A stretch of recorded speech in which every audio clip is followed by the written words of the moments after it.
அனைவருக்கும் வணக்கம். சமீபத்தில் ரெஃப்ளெக்ட் ஆஃப் வாய்ஸ் அப்படின்னு சொல்லிட்டு ஒரு யூடியூப் சேனலில் ஆன்மீகம்னா என்ன அப்படின்னு சொல்லிட்டு மக்கள்கிட்ட கேட்குறாங்க. பொதுமக்கள்கிட்ட கேட்கும்போது நிறைய விடைகள், அதாவது ஆன்மீகம்னா அந்த வாழ்க்கைக்கு தேவையில்லைங்க, இவ்வளோ டெக்னாலஜி வளர்ந்துருச்சு, ஆன்மீகம் நமக்கு எதுக்கு அப்படின்ற மாதிரியும், இப்போ நானும் தான் கோயிலுக்கு போகிறேன், ஆன்மீகம்லாம் நான் போகிறது இல்லையே அப்படின்ற மாதிரியும், ஆன்மீகம் முற்றிலுமாக இந்த வாழ்க்கையோட ஏதோ வேறு ஒரு பரிமாணத்தில் இருக்க மாதிரியும் நிறைய மக்கள்கள் பதில் கூறியிருந்தாங்க. நிச்சயமாக அது ஆன்மீகத்தில் இருக்கவங்களுக்கு தெரியும் இது ஆன்மீகம் இல்லை, அவங்க சொல்கிறது ஆன்மீகம் இல்லை அப்படின்றது.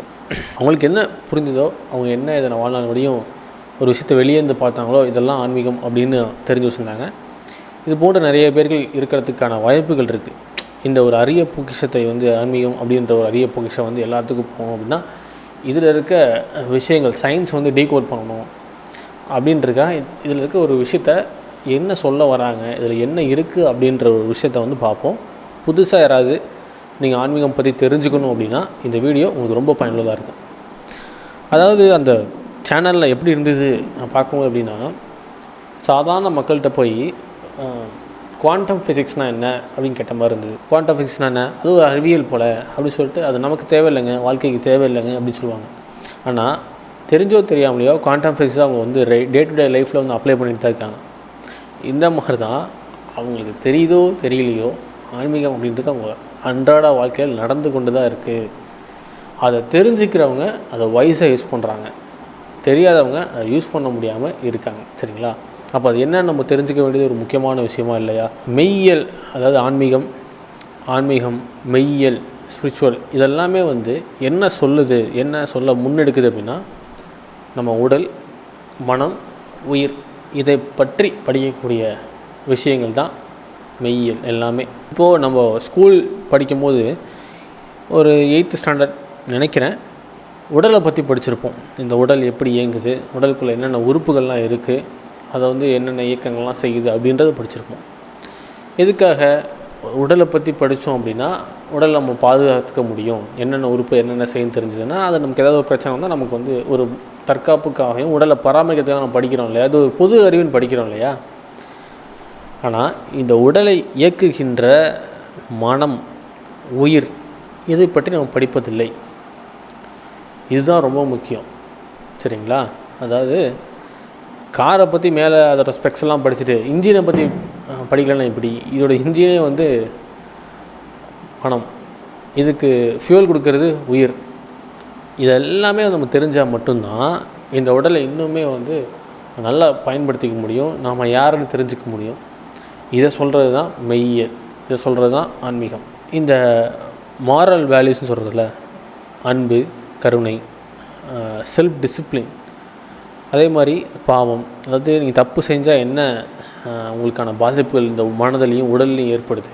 அதாவது ஒரு தப்பு அப்படின்னா நம்ம செஞ்சுட்டோம் அப்படின்னா அதுக்கு சட்ட ரீதியான சில நடவடிக்கைகள் இருக்குது, இல்லைன்னு சொல்லலை.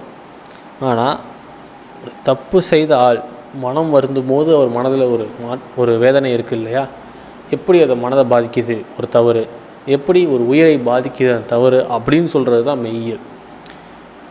இது நிறைய பேருக்கு இந்த கான்செப்ட் தெரியாததுனால என்ன சொல்கிறாங்கன்னா, இது இல்லை அப்படின்றாங்க. ஆன்மீகம்லாம் ஒன்றும் இல்லை அப்படின்றாங்க, கடவுள்லாம் ஒன்றும் இல்லை அப்படின்றாங்க. இது எப்படி சொல்லலாம், தெரியலை என்றால் தெரியலேன்னு அப்படின்னு சொல்லிக்கலாம். இப்போ எனக்கு ஒரு சப்ஜெக்டை பற்றி தெரியல, எனக்கு தெரியலைங்கன்னு சொல்லலாம். அது இல்லைன்னு சொல்ல முடியாது இல்லையா. இருக்கிறதுனால தானே ஒரு விஷயம் இருக்கிறதுனால தானே பல்லாயிரக்கணக்கான ஆண்டுகளாக அப்படியே அடுத்தடுத்த கைமுறை தாண்டி வந்திருக்கு. ஒரு விஷயம் ஒரு பொய்யா இருக்குன்னு வச்சுக்கோங்களேன், ஒரு ஜென்ரேஷன் மேலே அது நீடிக்காது, அது அப்படியே அழிஞ்சே போயிடும். ஒரு விஷயம் உண்மையாக இருக்கிறதுனால மட்டும்தான் இத்தனை நூற்றாண்டுகளாக நமக்கு காலங்காலமாக ஒரு விஷயம் கடத்திட்டு வந்துருக்காங்க. ஏன்னா அதில் அவ்வளோ வேல்யூஸ் இருக்குன்றதுனால தான். நிறைய பேர் ஸ்பிரிச்சுவல், ரிலிஜியன் ரெண்டுத்தையும் சேர்த்து அவங்க நிறைய மிக்ஸ் பண்ணி குழப்பிக்கிறாங்க. மெய்யியலுக்கும் இந்த ரிலீஜியஸ், அதாவது மதங்களுக்கும் நிறைய வேறுபாடு இருக்குது. ஒரு ரிலீஜியஸ் எப்படி இருக்கும், அதுக்குன்னு சில பவுண்ட்ரிஸ் இருக்குது, அந்த பவுண்ட்ரியை தாண்டி வெளியே வராது. அதுக்குன்னு சில ரூல்ஸ் அண்ட் ரெகுலேஷன்ஸ் இருக்கும், அதை எல்லோரும் ஃபாலோ பண்ணுவாங்க. இதுக்குன்னு பார்த்திங்க அப்படின்னா நம்ம கொஸ்டின்ஸே எழுப்ப முடியாது சில விஷயங்களில். ஏன்னா அதெல்லாம் அவங்க நம்பிக்கைகள் அப்படின்னு சொல்லிட்டு நம்ம கடைப்பிடிக்கனா நம்ம கொஸ்டினே பண்ண முடியாது. ஆனால் மெய்யியல் அப்படி இல்லை. இதில் எந்த பவுண்ட்ரிஸ் கிடையாது. எந்த மதமும் யார் வேணாலும் படிக்கலாம். எந்த ரூல்ஸும் கிடையாது. இவங்க தான் படிக்கணும் அப்படின்ற எந்த ரூல்ஸும் கிடையாது. அடுத்து யார் வேணாலும் கொஸ்டின் பண்ணலாம். இதுதான் இங்கே ஒரு முக்கியமான விஷயம். கொஸ்டின் பண்ணி அதுக்கான விடையை தெரிஞ்சுக்கலாம். இதை சொல்கிறது தான் மெய்யியல். ஸோ இது எனக்கு தெரிஞ்சு இது ஒரு உச்சபட்சமான ஒரு வாழ்க்கை முறை. எந்த பவுண்ட்ரிஸ் இல்லை, ஃப்ரீடம், டோட்டல் ஃப்ரீடம், எந்த ரூல்ஸ் அண்ட் ரெகுலேஷன்ஸ் இல்லை, எந்த யாரும் வந்து எதை வேணால் கேள்வி கேட்கலாம், இந்த உரிமை இருக்குது. அதே மாதிரி இதில் ஒழுக்கங்களும் இருக்குது. எப்படி நம்ம ரிலீஜியஸில் வந்து சில ஒழுக்கங்கள் சொல்கிறாங்களோ இதில் ஒழுக்கங்கள் இருக்குது. ஏன்னா இப்போ ஒரு ஒழுக்கம் இல்லை அப்படின்னா ஒரு ஆள் வந்து எப்படி வேணால் தடமுரண்டு போயிட முடியும். அதை நெறிப்படுத்துறது தான் வந்து மெய்யியல் நெறிகளாக அவங்க கொடுத்துருக்காங்க. இது ஒரு வாழ்க்கையில் நம்ம ஒரு 4-5 பேர் சேர்ந்து ஒரு நிறுவனம் இருந்தாலே அங்கே சில ஒழுங்கு விதிகள் இருக்குது இல்லையா? அந்த மாதிரி இந்த உலகத்தில் மனிதர்கள் இயல்பாகவும் அன்போடும் வாழ்கிறதுக்கு சில ஒழுக்கங்கள் தேவைப்படுது. அதை வந்து போதிக்கிறாங்க. இப்போ உடலை பற்றி நம்ம பார்த்துட்டோம், நம்ம படிச்சிருப்போம் ஸ்கூலில். இது மட்டும்தானா உடலில் இருக்குது அப்படின்னா நம்ம என்ன பண்ணுவோம், ஃபிசிக்கல் பார்ட்ஸாகவும் ஃபிசிக்கல் ஃபங்க்ஷனாகவும் பார்த்துருப்போம். ஆனால் இந்த உடலில் அவங்க மெய்யியல் கருத்து என்ன சொல்கிறாங்கன்னா, அந்த பஞ்சபூதங்களால் ஆனது, பஞ்சபூதங்கள் எப்படி நம்ம உடம்புல எப்படி ஒர்க் ஆகுது, எப்படி அதில் நமக்கு ஏதாவது ஒரு பிரச்சனைனா எப்படி சரி செய்யணும், இது வந்து எல்லாமே மூலத்துக்கு போகும். இந்த படிப்புகள் எல்லாமே மூலத்துக்கு போகும். அதே மாதிரி மனமில் ஏன் பிரச்சனை வருது, ஏன் மன இறுக்கம் வருது, மனதில் எப்படி பிரச்சனை வந்தால் எப்படி சரி செய்கிறது, அதை உயிராற்றலை எப்படி அதிகப்படுத்துறதுக்கான தியான பயிற்சிகள் என்ன, எப்படி வந்து உயிராற்றல் விரயமாகாமல் தடுக்கிறது, இதெல்லாம் நமக்கு உடம்புக்குள்ளே இருக்க ஒரு முக்கியமான விஷயங்கள். இதை தெரிந்து கொள்ளாமல் நம்ம வாழ்நாள் முழுக்க ஓட்டிட்டோம் அப்படின்னா நம்ம பயன்படுத்தவே இல்லைன்னு அர்த்தம். அதெல்லாம் ஒரு விஷயத்தை பயன்படுத்தும் போது தான் அதில் சந்தேகம் வரும். சந்தேகமே ஒருத்தருக்கு வரலாம், அதை பயன்படுத்துகிறதே இல்லை, ஆரல்ஸ் என்னென்னா அது முழுமையாக பயன்படுத்துறது இல்லை அப்படின்னு அர்த்தம்.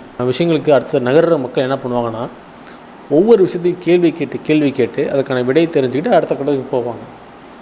இப்படி நம்ம கூடயே இருக்க இந்த மனம் உயிர் பற்றியே நம்ம ஆராய்ச்சி செய்யும் போது அதுக்கான எல்லா விடைகளும் உங்களுக்கு வந்து மெய்யியல் வந்து கிடைக்கும். இந்த உயிரை பற்றி தெரிஞ்சுக்கிட்டோம் அப்படின்னா நம்மளை சுற்றி இருக்க எல்லா உயிர்களும் ஒன்று தான் அப்படின்ற புரிதல் வந்துடும்.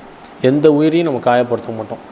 அதாவது விலங்குகளை சொல்கிறேன், நான் மனிதர்களை சொல்கிறேன். மனிதர்களை நீ காயப்படுத்தி தான் இருக்காங்க.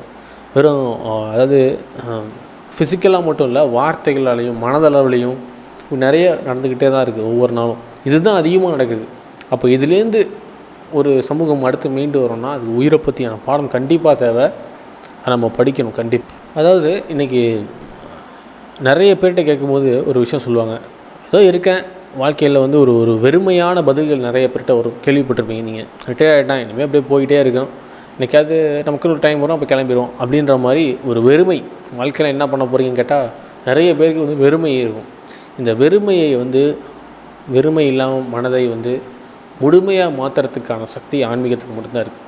நம்மளை பற்றியும் நமக்குள்ளே இருக்க ஆற்றலை பற்றியும் தெரியும் போது தான் அந்த முழுமை வந்து கிடைக்கும். இல்லாட்டி நம்ம தேவையில்லாத ஒரு விஷயத்துக்கு அங்கே ஓடி போய் அதில் நிறைவு பெறாமல் வாழ்க்கை அப்படியே போயிடும். நமக்குள்ளே இருக்க ஆற்றலை வந்து அதிகமாக பயன்படுத்தும் போது நம்ம நிறைவு பெற்றுவோம். இதை சொல்கிறது தான் ஆன்மீகம், மெய்யியல் எல்லாமே. முழுக்க இது என்ன நமக்கு சொல்ல வருது, மெய்யியல் ஆன்மீகம் இதெல்லாம் என்ன சொல்லணும்னு பார்த்தோன்னா, தனி மனித முன்னேற்றம், தனி மனிதனோட மேம்பாடுகள், தனி மனிதனோட சுதந்திரம், தனி மனிதனோட சுய ஒழுங்கு. ஏன்னா இங்கே ஏன் தனி மனிதன் சொல்கிறேன்னா, ஒவ்வொரு தனி மனிதனும் திருந்தினால் மட்டும்தான், ஒவ்வொரு தனி மனிதனும் சரியானால் மட்டும்தான் இந்த நாடோ இந்த உலகமோ. இப்போது நமக்கு எல்லாமே பொது விதிகளாக தெரியும். தப்பு செஞ்சால் நமக்கு தண்டனை கிடைக்கும் அப்படின்றது ஒன்றும் இல்லை. நம்ம ரோட்டில் போகிறோம், யாரோ ஒருத்தர் தண்ணியை குடிச்சிட்டு அப்படியே ரோட்டில் தூக்கி பாட்டில் போட்டு போகிறாங்க. இது தப்புன்னு தெரியுமா தெரியாதா? அது மாதிரி ட்ரெயினில் போகும்போது தண்ணியை குடிச்சிட்டு அப்படியே சைடில் அப்படி போட்டு போயிடுறாங்க ஜன்னல் வழியாக. இது தப்புன்னு தெரியுமா தெரியாதா? ஆனால் ஏன் அவங்க செய்கிறாங்க அப்படின்னா, இது தப்புன்னு தெரியுது, ஆனால் தப்பு அப்படின்றத ஒவ்வொருத்தரும் அவங்க அகத்தில் வந்து உணரலை. இதை உணர்ந்துட்டாங்க, இது தப்புன்னு அவங்க உணர்ந்துட்டாங்க அப்படின்னா எந்திரிச்சு போய் அந்த டஸ்ட்பினில் போட்டு வந்துடுவாங்க. ஏன்னா கீழே போட்டால் அது என்ன ஆகும், பூமியில் எங்கேயோ ஒரு மூலையில் போய் யார் எடுக்க முடியாத இடத்துல போய் இந்த பூமி வந்து பாழாகும் அப்படின்றத அவங்க உணரலை. அதனால் அவங்க தப்பை செய்கிறாங்க. இப்படி தனி மனிதர் ஒவ்வொருத்தரும் ஒரு இதை உணரணும் அப்படின்னா அவங்களுக்கு ஆன்மீக கல்வி கண்டிப்பாக தேவை. இது இருக்கும் போது எல்லா பிரச்சனைகளையும் எல்லா விஷயங்களையும் நாம் க்ரியேட் பண்ணுறது தான் அவங்கன்னு புரிஞ்சுப்பாங்க. அப்போது இவங்க எந்த தவறையும் செய்ய மாட்டாங்க. சரிங்களா? இது வந்து ரொம்ப முக்கியமான ஒரு கல்வி. ஏன்னா எல்லாத்துக்கும் ஒரு பிறரை சமூகத்தை குறை சொல்கிறத விட நான் எப்படி என்னை மாற்றிக்கணும் அப்படின்ற ஒரு விஷயத்தை அப்படின்ற ஒரு நான் எப்படி என்னை மாற்றிக்கொள்ளணும், நான் எப்படி என்னை மேம்படுத்தி கொள்ளணும் அப்படின்ற ஒரு கல்வியை கொடுக்கறது தான் மெய்யியல். என்னை பொறுத்தவரை என்னென்னா மனிதர்களோட கண்டுபிடிப்பில் உச்சபட்சமாக இருக்கிறது இந்த ஆன்மீகம். ஏன்னா மற்ற டெக்னாலஜி நமக்கு ஹெல்ப் பண்ணாலும் நம்மளோட இன்டர்னல் வெல்பீயிங் இருக்கு இல்லையா, இதை வந்து நம்ம சரியாக வச்சுக்கலன்னா எவ்வளோ டெக்னாலஜி இருந்தாலும் அதை நமக்கு கை கொடுக்காது. இது சரியாக இருந்தது, நம்ம அகம் சரியாக இருந்தது அப்படின்னா எல்லா டெக்னாலஜியும் நம்மளோட தேவைக்கு பயன்படுத்திக்க முடியும். சரிங்களா? அதனால் யார் இனிமேல் ஆன்மீகம் பற்றி என்ன சொன்னாலும் நீங்கள் கொஞ்சம் ஆராய்ஞ்சு பார்த்தீங்க அப்படின்னா அதுக்குள்ளே இருக்க உண்மையான அந்த மெய்யான விஷயம் உங்களுக்கு வந்து கிடைக்கும். இந்த மாதிரியான ஒரு இதனால் ஆன்மீகம் வந்து நம்ம வாழ்க்கைக்கு புறம்பானதே கிடையாது. ஆன்மீகம்னா ஏதோ ருத்ராட்சம் மாட்டிக்கிட்டு பட்டை போட்டுட்டு நாமம் போட்டுட்டு மலைகளுக்கு போயிடுவாங்க அப்படின்ற போக்கெலாம் வேணாம். இன்றைக்கி எத்தனை ஆன்மீகவாதிகள் வந்து சாதாரண வாழ்க்கையில் இருக்காங்க தெரியுங்களா? ஒவ்வொரு துறையில் வேலை செய்கிறாங்க தெரியுங்களா? அவங்கள வந்து ஆன்மீகவாதினே கண்டே பிடிக்க முடியாது. அவங்க பாட்டு அவங்க கடமையை ரொம்ப சீராக செஞ்சுட்டு வராங்க. யார் செய்ய முடியும் அப்படின்னா தன்னுடைய சுயத்தை உணர்ந்தவர்கள் வந்து தன்னோட வேலை என்ன அப்படின்றத சரியாக செய்ய முடியும். இதை சொல்லிக் கொடுக்குறது தான் மெய்யியல். சரிங்களா? அப்போ ஒவ்வொருத்தரும் இங்கே சரியாக இருக்கணும்னா இந்த மெய்யியல் கல்வி கண்டிப்பாக அனைவருக்கும் தேவை அப்படின்றது என்னோடய கருத்து. நன்றி, வணக்கம்.